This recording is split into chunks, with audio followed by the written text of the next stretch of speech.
Sonic the Hedgehog! Let's go! Hello everyone, it's me, and today let's watch Sonic the Film Theory together. I'm sorry. And wouldn't something tells me there may have been some film theory fans working on the set of the new Sonic movie. Remember in the trailer when they showed Sonic running past a radar gun and it returned a value of 760 miles per hour? Well, that trailer clip prompted me to respond with this video. With a previous film theory episode, where I looked at the reality of radar guns, coming to the conclusion that no gun would be able to reach a speed that high, and that the radar would instead cap out around 200 miles per hour. Or maybe question mark, question mark, question mark. And wouldn't you know it, the scene was changed in the final movie, where Sonic's new speed clocks in around 250 to 300 miles an hour. Coincidence? Maybe, but then how do you explain the scene when Robotnik, out of the blue, just encourages Sonic to slow down, telling him that his speed is dangerous for his joints? They proved it, you know, is exactly what he says. Now, who is this they, Eggman? Could it be us? I mean, we did dedicate an entire episode to whether Sonic's body could survive his own extreme speeds, concluding that it's ultimately bad for his joints. I'm just saying, there were more than a few parallels to our past Sonic episodes, and I'm not mad by any means. In fact, I'm kind of flattered. But next time, you could at least invite me to the premiere. Now, if you'll excuse me, I'm off to feed my sadness with this never-ending pasta bowl from Olive Garden. Well, understandably, there's a part 2 of Sonic the movie, IRL movie lah, which is awesome. Can't wait for it. Can't wait for part 2. You think I never ends? Hello Internet, welcome to Film Theory. Hello Internet, welcome to Film Theory. Hello. Stage 1, Film Theory. Level 1, achieving Sonic speed. Where I'm here to remind you, Sonic turned his life around in 1 year. You can too. Today, I'd like to start by congratulating the team working on the Sonic movie. Well done, guys. You managed to do the impossible, like 3 times over by my calculations. In one movie, you managed to 1, create a good video game movie, 2, take the criticism of the internet rage machine and use it to better your film, and 3, make a kids movie with a minimal amount of cringe. I mean, having Sonic floss not just once but twice was starting to push your luck a bit there, but you know what? I'll give you the benefit of the doubt. And don't forget 4, you introduce part 2, Tails. To think of it as a callback to the days when Sonic had to maintain his weird little human-like teeth. I mean, why floss when you can floss? But seriously, I had a lot of fun with this movie. It was a perfect balance of original storytelling. Get it. Floss as in dental floss, and also the dance move, the floss. And fan service. The subtle references to Chaos Emeralds, the Sega Saturn, the theme music from the game, some of Sonic's iconic poses, the fact that his punch is about as effective as being slapped across the face with a flaccid noodle. I mean, you even managed to keep some of the big cameo reveals secret, including what was to me the highlight of the movie, the guest appearance of Sonic. I mean, how'd you pull that one out of your egg sack, Eggman? But don't let that comedically oversized head get any bigger there, Sonic team, because today can't be all about praise. I gotta knock you for some things. First off, blatant product placement for Zillow? Come on. We all know that Trulia's where it's at, fam. What? Actually, to be fair, any smart apartment shopper would be wise to use all the major resources available to them, so I'm not really taking sides. That was just for comedic effect. Then there's Longclaw. Yeah, okay.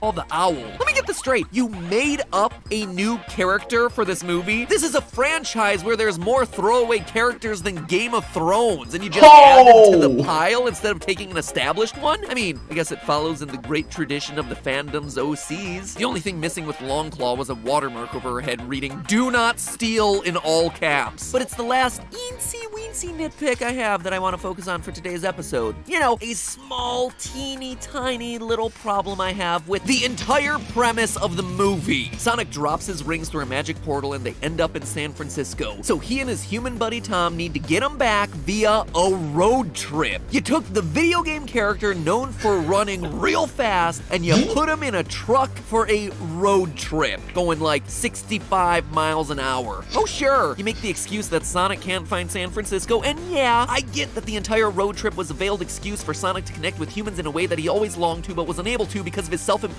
isolation. I get it, but I just don't care. As I crashed into the cold, dark water of the Pacific, I realized a few things. I have no idea where I'm going. And clearly, I'm not going to be able to do this on my own. Oh my god, this is like classic plot device. It's a small problem.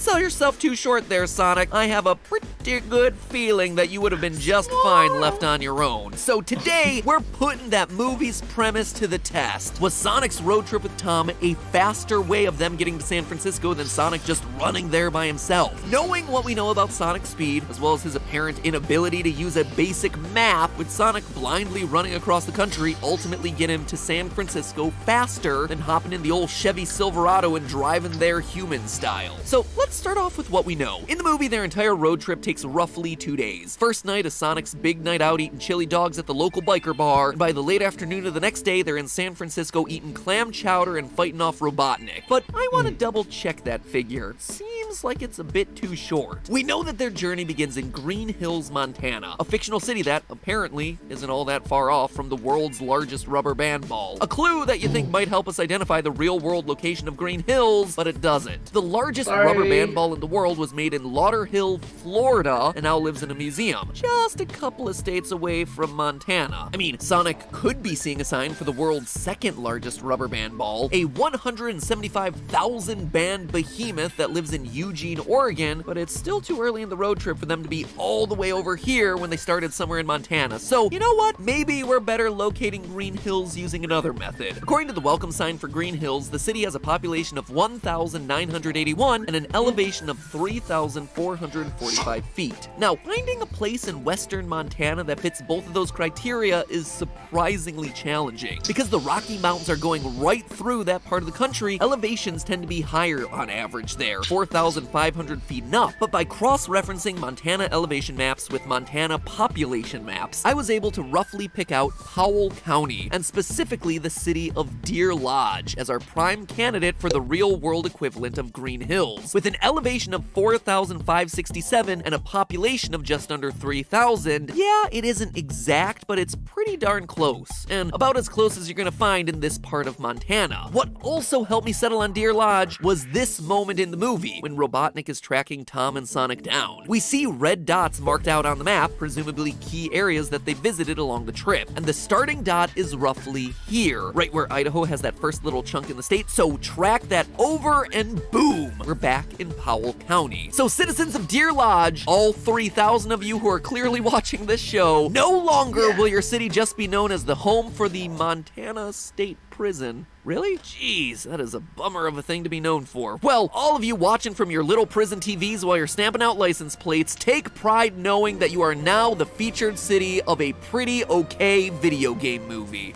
Anyway, using Google Maps to calculate the length of the road trip from Deer Lodge to San Francisco, we see that there are 2 possible routes. The northern route going up through Washington and down through Oregon, and another more direct route headed down through Idaho and Nevada.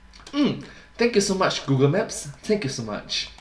Again, going back to Robotnik's map that I mentioned earlier, it seems like Tom took the northern and longer route. We see red dots in both of those northwest states. Plus, when Robotnik zooms in on the map, he's looking at southern Oregon, which again, isn't anywhere close to the southern route. So knowing this, we see that it's an 18.5-hour road trip from Deer Lodge to San Francisco. Pretty aggressive for a 2-day road trip, but it's certainly not impossible. It's actually a lot faster than I expected. So now the question is, would Sonic have been able to blindly find San Francisco in that same 18.5-hour time? Or was the road trip unbelievably a more efficient way of getting him to his final goal? We know for a fact that Sonic can read. In the opening montage of his life on Earth, we see him reading stacks of Flash comic books. He also knows that his rings wound up in San Francisco because he read it on Tom's skin-tight t-shirt. So yes, he's capable of reading English words. Literate. Yes. So, it's less of an issue of Sonic not knowing where San Francisco is when he sees it, but more of him just needing help finding the city outright in the first place. Now, I'm gonna assume that he isn't reading road signs to follow directions or mile markers. We're just gonna assume that once he reaches the city, if he manages to reach San Francisco, he'll be able to visually see the Transamerica building where his rings landed because it's just such a recognizable piece of architecture. So now, how do we calculate the odds of him finding San Francisco in the first place? Well, I propose that we do it by working under the assumption that he's just gonna run every street in America until he finds it. Just a bunch of trial and error. Brute force his way around the country until he finally sees a sign that says, "Welcome to San Francisco," or even better, just winds up at the foot of the tower, which well, we're going to do a lot of trial and error, a lot of brute force it, you know. Of course, as any Sonic episode does, leads us to the inevitable question of Sonic's speed. Now, last time I covered the Sonic movie, we calculated that Sonic was running near the speed of light. It's the only way he'd be able to emit an electromagnetic discharge capable of shutting off power grids and interrupting satellite flight. But let's not go to that extreme of a speed just yet. Let's give the movie the best chance it has at winning this little road race. Right at the start of their adventure, shortly after Tom and Sonic escape Green Hills, Tom kicks Sonic out of the truck, telling him to find San Francisco on his own, prompting the scene that I played earlier. Sonic runs west, just like Tom tells him, and he crashes into the Pacific Ocean and then runs back with a fish on his head. Now, timing this scene out, yes, I actually had a stopwatch in the theater, so not only was I the weird single guy in a room full of families and small children, but I was also the weird single guy in a room full of families and small children carrying a stopwatch and using it during the movie. But from the moment It's like, are you okay, sir? Are you okay? I'm sorry. he takes off to the moment he returns to the truck, it takes exactly 3.9 seconds. I'm just gonna round this to 4 just to make the calculations a bit more simple. Speaking of 4 seconds, I have a challenge where you gotta go fast. Can you, in the time that it took Sonic to run from Green Hills to the Pacific Ocean and back, ring the subscription bell and leave a comment down below? Bet you can't. Let's test it out, shall we? 4, 3, 2, 1.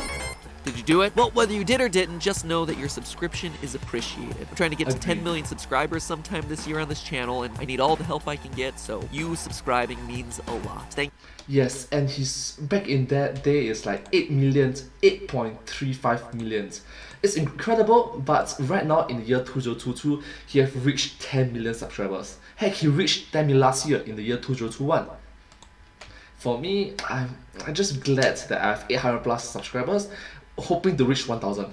you so much. Now on with the episode. If he took Tom's advice literally, Sonic ran straight west to the Pacific and then back in that amount of time. Drawing a straight line from Deer Lodge out to the Pacific, you see that at this point, they're about 550 miles or 885 kilometers away from the ocean. That means in 4 seconds, Sonic traveled 1,100 miles or 1,770 kilometers. That's 275 miles or 442 kilometers a second, or our final number of 990,000 miles an hour.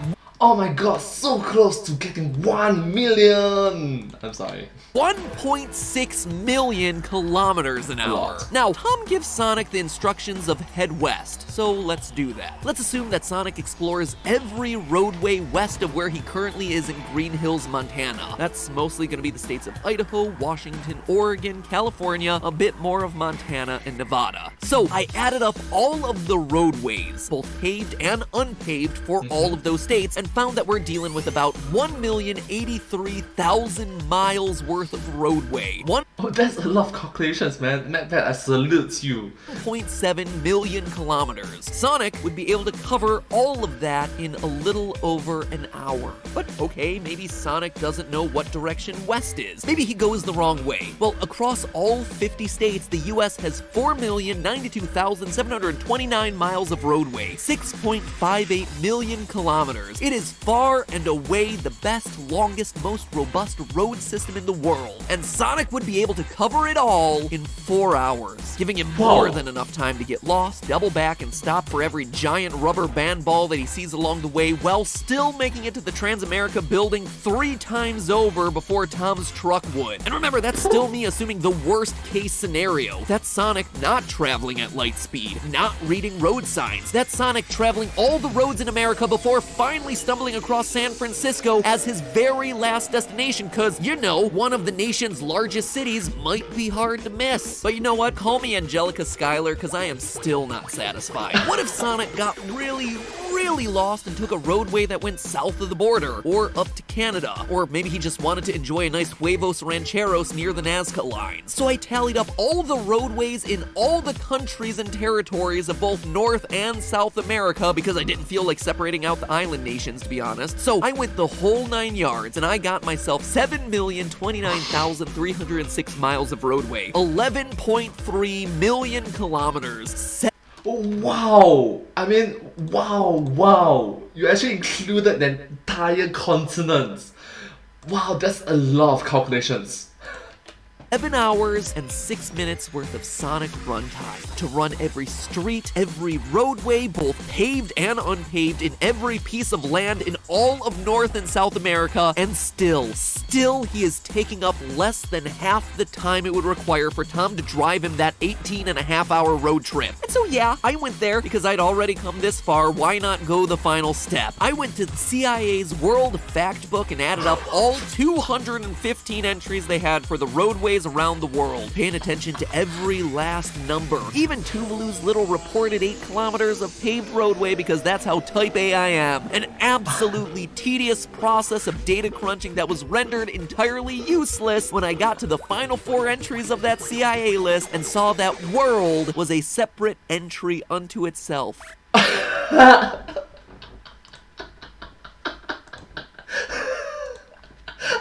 sorry.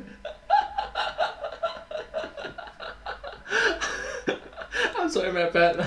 That's quite funny, I'm sorry. Why wouldn't you put that at the top of the list, CIA? Or, at the very least, the very bottom? I know that you watch this show because you're nervous about the things that are in my search history from researching the series, so come on, guys. Do some basic data entry best practices for me, alright? Anyway, I came up with a little more than half of what they reported as the world total. Not 100% sure how it happened, to be honest. I think they counted the European Union twice in their calculations because their numbers just don't make sense relative to what they're reporting. Central Intelligence Agency my foot, more like crappy information archive. And that, my friends, is why it pays to be thorough and double-check government organizations with your own Excel spreadsheet. Regardless, my final total for all the roadways in the world was 25,010,432 miles, 40.25 million kilometers, a distance that would take Sonic 1 day and 1 hour to run, meaning that finally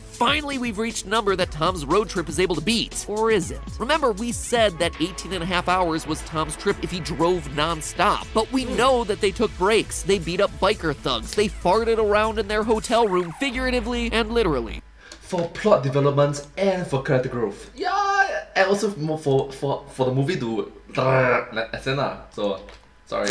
In total, that road trip was at least a day and a half, probably 36 to 40 hours total before everything is said and done, meaning that Sonic running every roadway in the world would still end up taking a shorter time than sitting shotgun next to Tom down the old Route 90 West. And again, remember, this is me taking the conservative estimate on every step along the way here. We're not even factoring in his ability to travel near the speed of light. And don't you get started on me about how they needed Tom to smuggle him to the top of the building when he got there. At the start of the road trip, they didn't know that little bit of information. And as Sonic and Eggman chase each other through the city in the opening sequence of the movie, we see Sonic's ability to literally run up the exterior walls of buildings. Sure, it's an external view very wide out from the action, but still, he is scaling the building like a champ.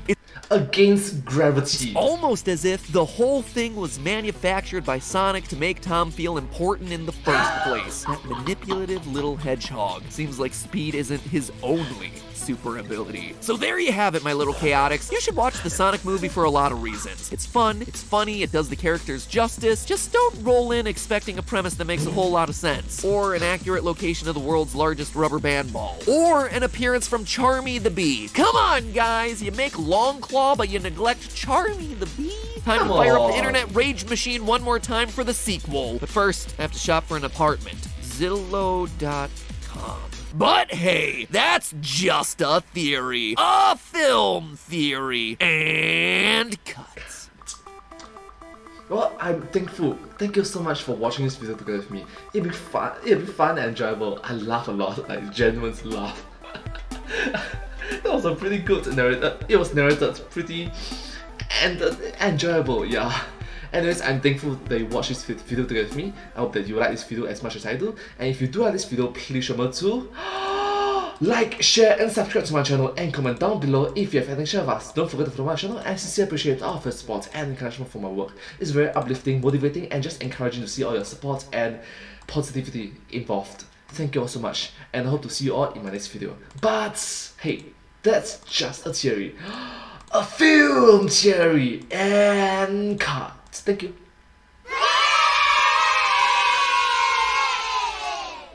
And I hope to see you all in my next video. Bye bye. Subscribe.